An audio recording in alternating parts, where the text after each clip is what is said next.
Bonjour, aujourd'hui je vais vous montrer comment passer d'un NAS à un autre en gardant tous ces disques. Donc moi le problème c'est que j'ai eu un crash. Donc je vous donne la méthode si vous avez eu un crash avant. Et donc moi, mon 1815 plus a craché. Il s'allume plus, donc voilà, donc j'ai changé. Donc je n'ai pas de sauvegarde de DSM. Donc surtout si vous avez votre NAS qui fonctionne, faites une sauvegarde du DSM, ce qui permettra en fait de répliquer la configuration. Donc moi je ne l'ai pas fait pour ce cas. Donc le but ça va être de prendre les disques et de les changer. Voilà. Voilà, donc le but maintenant ça va être de changer les disques. Donc désolé pour la manière de filmer, j'ai qu'une main. Donc je vais ouvrir un chaque rack et je vais changer disque par disque. Surtout c'est super important. Voilà. Et on les replace dans le même ordre. Très très très très important. Voilà, donc là je vous passe ça un peu en avance rapide. Donc je change et je remets. Voilà, c'est assez simple à faire, hein. Ça c'est vraiment bien fait sur les Sino. Donc voilà, je les ai tous faits. Donc là, voilà. Comme vous pouvez voir là, hop, il y a les disques. Et le but maintenant c'est que je vais refermer avant de pouvoir replacer le NAS.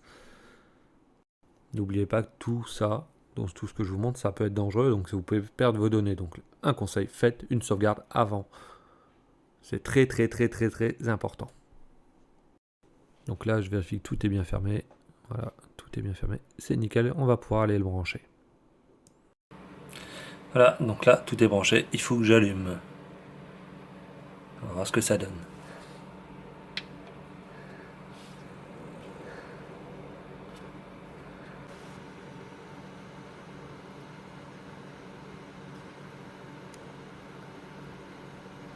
Ça clignote pour dire qu'il y a une erreur.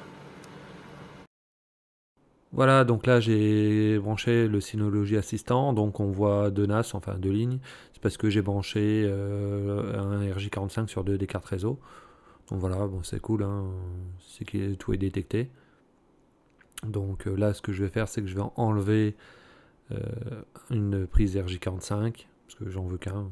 Pour l'instant je réglerai ça après. Donc là, il me demande le DSM, donc je l'ai pas. Par contre, si vous l'avez, vous pouvez le mettre. Donc là, comme ça, vous pouvez upgrader, donc c'est plus simple. Sinon, il y a l'autre possibilité qu'on va faire, c'est le Wizard, qui est vraiment mieux. Donc là, c'est ce que je vous conseille. Voilà, malheureusement, j'ai une panne d'internet au moment où je suis obligé d'installer le NAS. Donc c'est super, méga, génial. Donc je suis super énervé.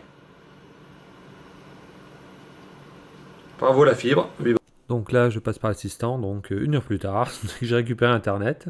Donc c'était vraiment mal tombé. Donc il faut taper l'adresse find.synology.com et là on arrive sur un assistant. Donc c'est cool, il repère mon nouveau NAS. Donc là je fais yes yes yes, hein. Donc ça c'est le but, hein. Donc pour l'instant tout va bien. Ça charge, ça charge. Mystère boule de gomme, est-ce que ça va passer ou pas? Donc voilà, la migration. Donc ce qui est bien, c'est qu'il a vu que j'avais en fait un ancien NAS, hein. Donc et que j'avais mis des nouveaux disques. Enfin, les anciens disques sur le nouveau. Donc c'est super. Là, c'est le pied. À Sino, ils ont fait un truc super. Juste à cliquer, migration. Et tout se fait automatiquement. Et là, je dis, c'est nickel. Je n'ai rien à faire. En plus, j'ai pas de backup, j'avais pas le DSM l'ancien, donc c'est qu'il a vu, il a dû checker le disque, comme quoi il y en a un. Enfin, c'est vraiment nickel. Moi, je suis super content. Donc bon, encore une fois, faites un backup avant, hein. Moi, c'est parce que j'ai eu un crash, hein, donc j'ai pas fait de backup, hein. Donc là, c'est sympa. Voilà, je lance la procédure. Et débrouille-toi tout seul, sinon. Donc là, j'ai tout passé en avance rapide, hein, pour pas que. Donc toute la partie là, hein, tout le compteur. Ah, c'est bien, il est en train de s'installer. Tac, tac, tac. Sans que j'ai rien à faire. Donc là, si tout se passe bien, en fait, vous avez le Sino qui refonctionne et c'est nickel pour vous. Donc vous posez pas de questions, ça fonctionnera. Moi, ça s'est pas passé comme ça, comme vous allez pouvoir voir, c'était horrible après. C'est ce qu'on appelle la théorie et la pratique, c'est pas du tout pareil. Bon, ce que je savais pas, c'est que cette diode bleue là qui clignote, eh ben c'est horrible en fait. C'est un bug. Donc là, je ne le savais pas à ce moment-là, mais voilà, là, ça s'est pas du tout passé comme je voulais. Donc chez vous, en fait, vous aurez peut-être la diode bleue qui clignote un peu, et puis après tout redevient normal. Ben, chez moi, c'était pas le cas, comme vous allez pouvoir le voir. Donc voilà, donc échec de connexion, alors qu'il est censé retrouver le sino, ce qui est dommage, enfin ce qui est très dommage. Et voilà, donc chez vous, ça devrait bien se passer. Chez moi, ça s'est pas bien passé. Hein. Encore une fois, ça devrait pas arriver chez tout le monde, mais bon, chez moi, j'ai pas eu de bol. Le NAS qui tombe la semaine, qui crache, pas d'internet aujourd'hui, ça qui arrive. Bon, bah, tout, c'est vraiment super nickel. Hein. Voilà, c'est le truc pour bien se foutre de bonne humeur.